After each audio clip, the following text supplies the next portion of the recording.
Hello everyone, time for an update on the produce I've been growing in February and March, and a few that I'm going to grow today. Now, if you haven't seen any of the previous videos, I'll put links in the description so you can check them out, and then you can see where we started and where we are now. So we grew chilies and tomatoes in February. Unfortunately, the chilies, the Demon Red, didn't give any results. They're the only thing I've been growing that didn't give any results. So we'll try again next year. Now the tomatoes, the AILSA Craig variety we grew, got some good results from them. Obviously it's now nearly the end of May, so we've got good progress. I've got some in here which I'm going to show you first. These ones aren't as big as the ones we've got outside, but I'll show them. I've converted them to bigger pots, and they're now getting used to the sunlight. I did have to bring them in because we had some really bad windy weather here in the UK. It's starting to settle down a bit now, so just making sure they're getting plenty of water now because it's meant to be really sunny over the next few days. With a little bit of rain forecast for next week, but we'll just keep an eye on it. So I'm just going to show you as well. I've got one here that I'm going to put into a bigger pot, and these AILSA Craig variety are indeterminate variety, which means that they will continue producing fruit basically until the plant gets killed off by the frost, as opposed to determinate varieties which yield all their fruit at once. And like I said in previous videos, this is a learning curve for me, so I'm learning little bits that I didn't know.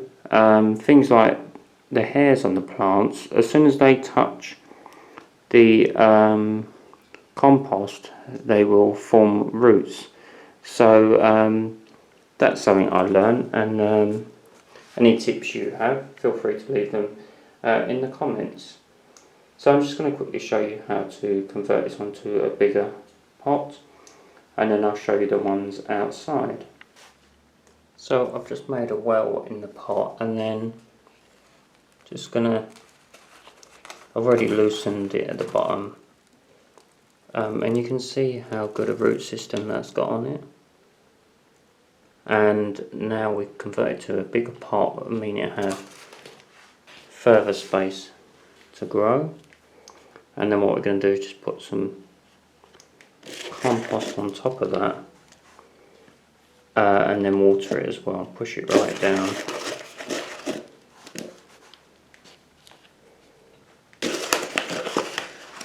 And give it a good water as well, and then we can set that one outside as well.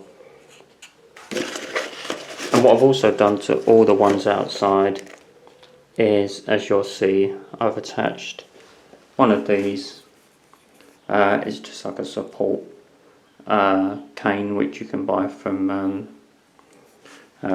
gardening shop, and with a bit of string as well, and then that will support it, especially if we get some more strong wind like we've been having.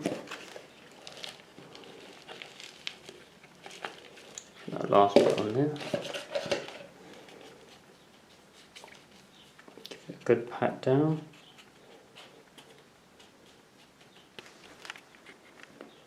So like I say, these were the ones we grew in March. I put the cane on, and I'm going to take this one outside with the others, and I'll show you them as well. So, sun's a bit bright today, but as you can see, there's a good bunch of tomato plants there.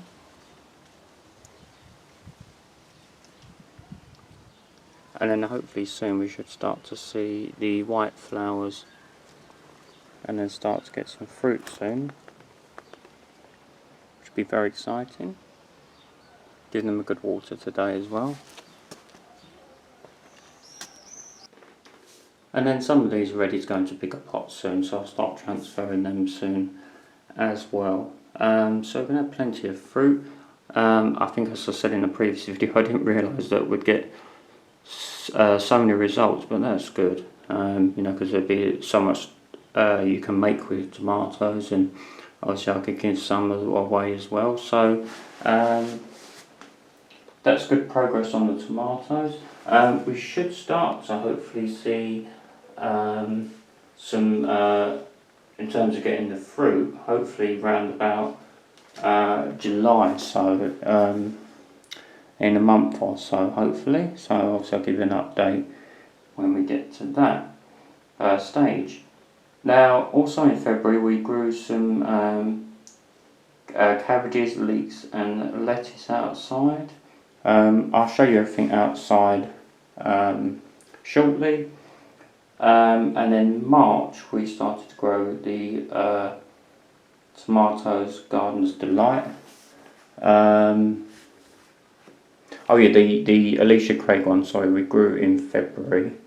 That was in the propagator to start off with, and then of course we transferred them to the smaller pots, as you see here, and then transferred them to the bigger pots outside. Now these ones, I didn't do so many of these ones, but as you can see, we're getting some nice results there.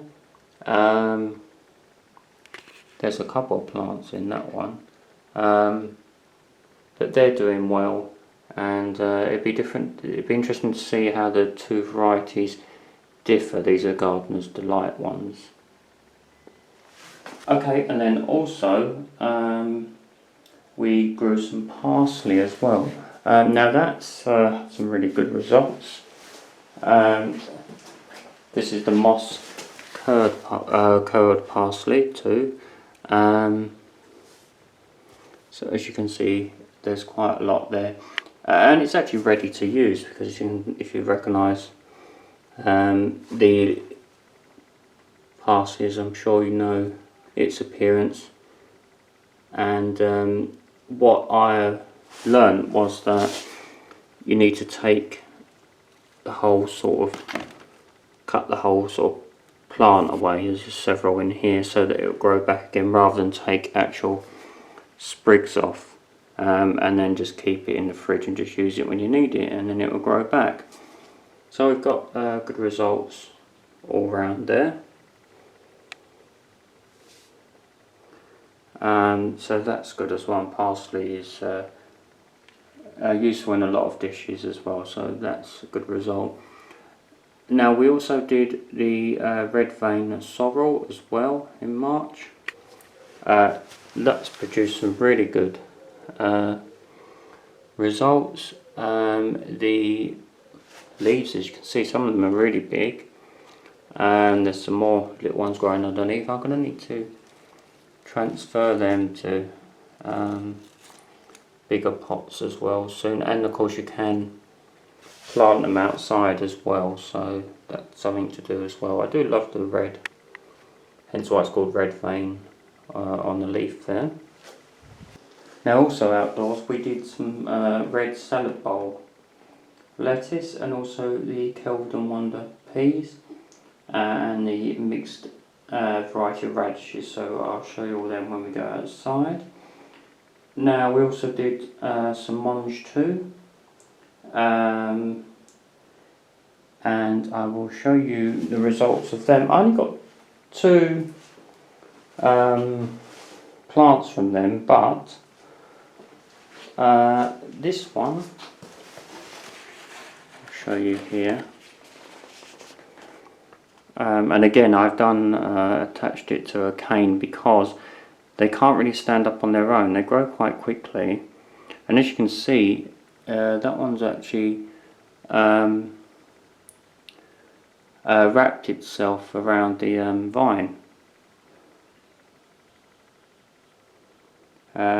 which is very clever. But we've got an even more impressive one. This one here, As you can see how tall that is, if I can try and get it right into the shot.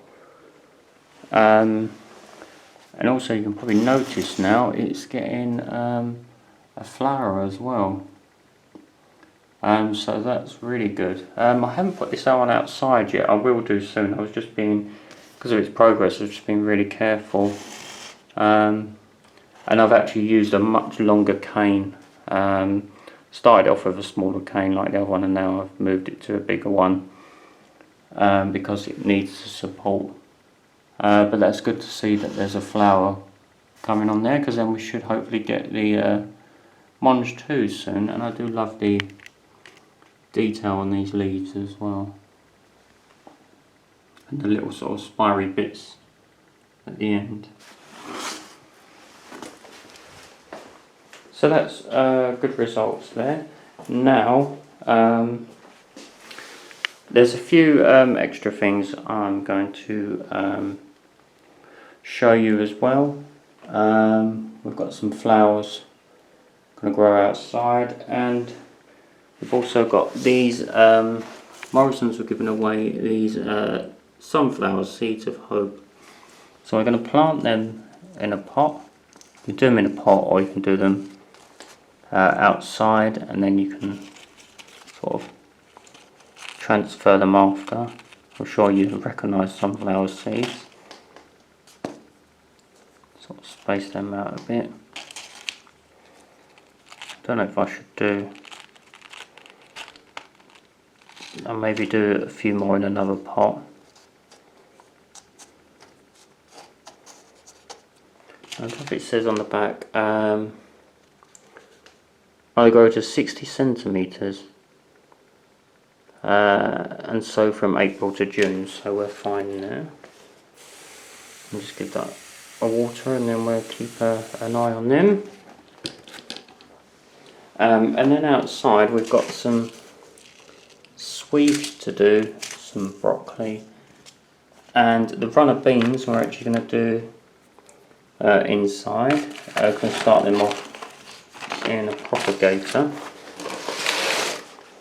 because you can do them in pots or trays, and with them you can plant them between April and June, and then you should see results from July to October. So like the Mangetout, they're quite quick giving results, and it says water well during dry weather and when plants are flowering. So 12 to 14 weeks it says on there you should see results. So what I'm going to do is put one in each tray. This soil is already nice and wet because I've got water in the bottom of the propagator.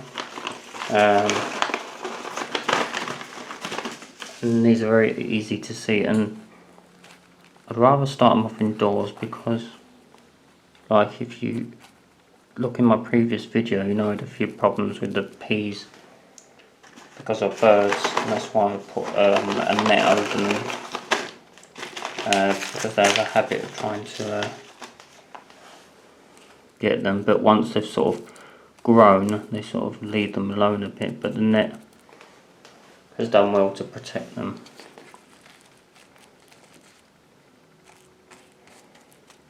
Okay, so we'll do one in each, and then that will give us 12, and then we'll see how many plants we get from that. So I'll put the lid on, and we can see how they do, and we can plant the broccoli and Swede outside, and I'll show you how the produce outside is getting along. So as you can see, the lettuce has given really good results, and you can see it really taking shape now. That was the one we grew back in February. Now the rest, the cabbage, the leeks and all that, is sort of a mixed bag because there's lots of different things growing, and it's hard to see what's weeds and what's potential plants, so I'm going to keep an eye on everything. The peas haven't really shown any results, or even the salad bowl lettuce. Now I don't know if it's because the positioning of there's not a lot of sunlight getting to this part of the garden, but I don't have a lot of space to plant things. So the peas I've started some more in a propagator, so as we've got good results from the Mangetout, we'll see if they start out better in there.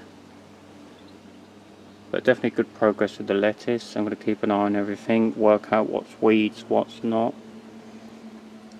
I've given it good watering, as I've got cover as well, just to protect from the birds. I've put the broccoli in here now, which is recommended to be 13mm deep, and then the Swede I've done on the end as well, which is to be done thinly in rows, 45cm, 18 inches apart, covering with 1.5cm, half an inch of soil, and then we'll keep an eye out on them. And lastly, just in here, I'm just going to be growing some flowers. This was something my sister gave me to plant, so the seeds are actually in here. I don't know if you can make them out. I imagine you just plant that in the basket, cover it with soil, and then just give it a good water. I don't even know what the flowers are, so it'd be a nice surprise, and a nice addition to the garden as well. And also helps with the bees and that, because we need them for the honey. Give it a good watering. Look forward to how that turns out. I'll keep you updated on the rest of how this progresses, including the Swede and the broccoli.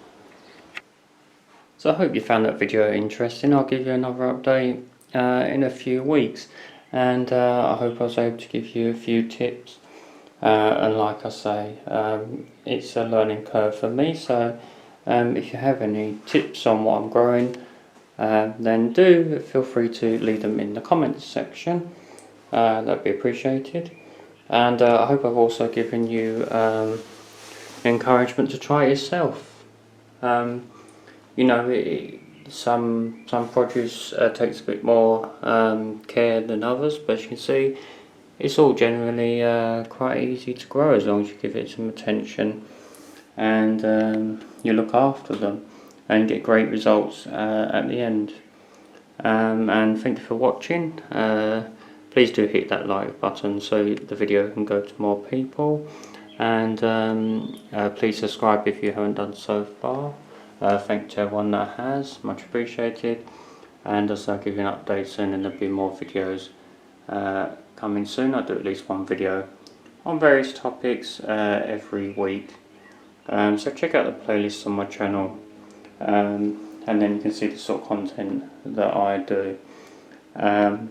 And also I'll leave links in the descriptions for the previous videos on starting this produce out. So see you again soon. Thank you for watching. Bye for now.